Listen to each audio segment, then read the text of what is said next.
Ada artikel yang sangat menarik, yang ini agak santai ya, tidak terlalu ngegas ya, karena ini adalah pengetahuan yang bisa kita cerna secara mendalam dan bisa menjadi cermin sampai hari ini tuh bangsa kita bagaimana gitu loh. Ini dari tweet seorang dokter, Omar H. Hasemi, yang dari Turki ya. Nah, ini kemungkinan besar ini juga menyadur dari seorang tokoh kebangsaan dari luar kalau nggak salah ini. Saya bacakan aja.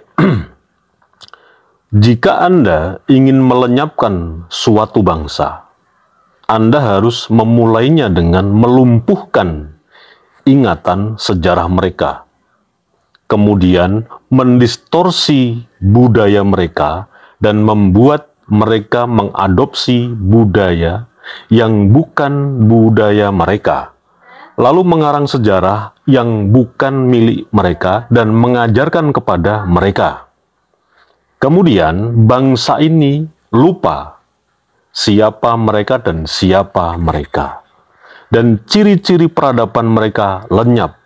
Dan dengan demikian, dunia melupakan mereka dan mereka menjadi seperti bangsa-bangsa yang punah. Dari kutipan yang saya bacakan tadi, itu menjadi refleksi sebetulnya.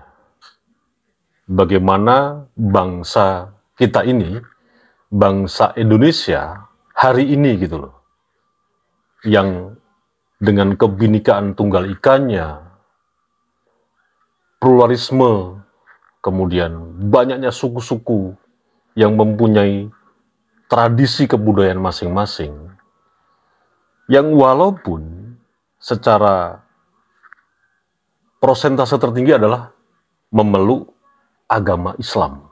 Bocoran telepon Kiai Ali Badri dengan Gus Ahmad apa siapa.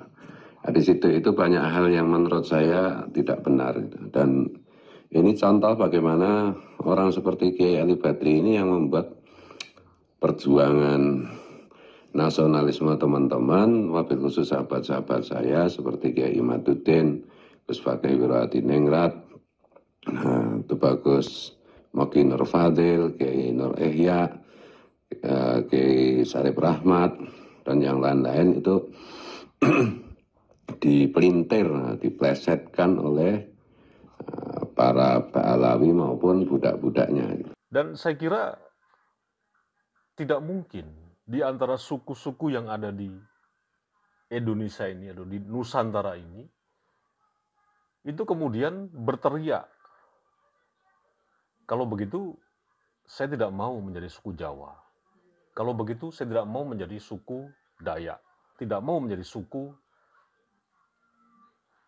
semua yang tidak bisa sebut satu persatu, semua suku yang ada di Indonesia ini.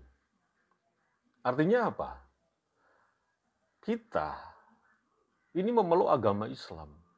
Iya, betul.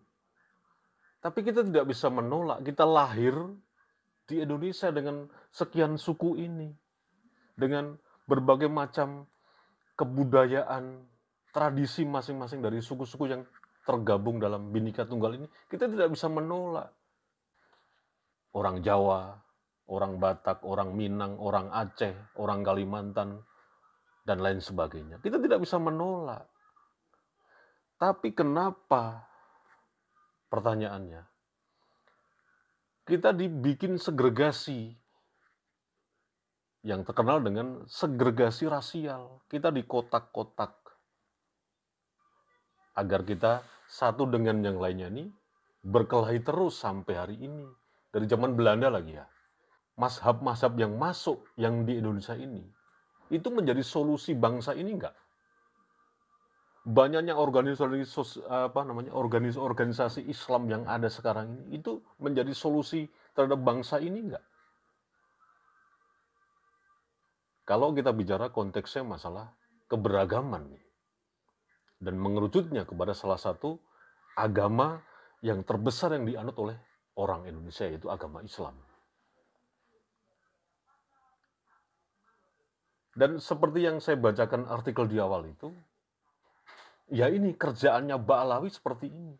Jadi di situ di telepon itu diceritakan seolah-olah Kiai Imad itu dan kami semua itu mempersoalkan nasab Ba'alawi itu hanya karena marah, hanya karena dalam tanda petik itu memperjuangkan nasab Wali Songo. Jadi kalau Rabito Alawiyah minta maaf kepada keturunan Wali Songo, maka Kiai Imad bisa dibujuk oleh Kiai Ali Badri untuk tidak melanjutkan, untuk membuat pernyataan begini dan begitu.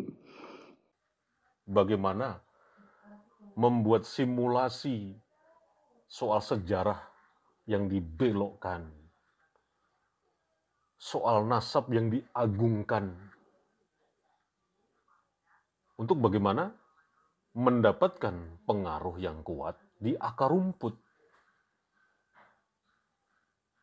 dengan doktrin-doktrin tertentu, benar-benar dibuat sampai kepada alam bawah sadar kita terbentuk. Sehingga apa? Sehingga kita ini sebagai umat Islam itu merasa juga kesepian. Gue ini orang Jawa tapi kok dianggap, atau begini, gue ini memeluk agama Islam tapi karena gue ini orang Jawa kok nggak dianggap gue ini sebagai seorang Islam gitu loh. Meskipun ya tidak semua orang pengen diakuin, tapi secara keseluruhan yang terjadi, opini yang berkembang, dan itu menjadi trademark, bahwa kalau jadi orang Islam tuh yang harus kayak orang Arab gitu loh. Saya bilang, saya nggak peduli mau Pak Alawi, mau keturunan Wali Songo, kalau berkhianat kepada bangsa ini, kalau hanya memperjuangkan diri sendiri, saya libas. Tuh ya, saya libas nih. Kenapa begitu? Ini itu adalah perjuangan mengenai kesetaraan di dalam menjadi warga negara NKRI. Perjuangan anak-anak bangsa Nusantara di dalam kesetaraan. Tidak boleh menggunakan kostum Jawa, tidak boleh menggunakan kostum tradisi yang ada di Indonesia ini yang beraneka ragam ini, tidak boleh. Harus menggunakan jubah secara identitas ya orang Arab aja. Makanya banyak sekali di antara kita ini ketika tidak sama, cuman soal sepele ya, masalah kostum, itu dianggap bukan Islam yang murni. Seperti contoh pada sejarah ketika Belanda ini menjajah Indonesia. Di kotak-kotakan kan, ada Arab sendiri, ada Islam pesantren, ada juga yang dianggap karena masih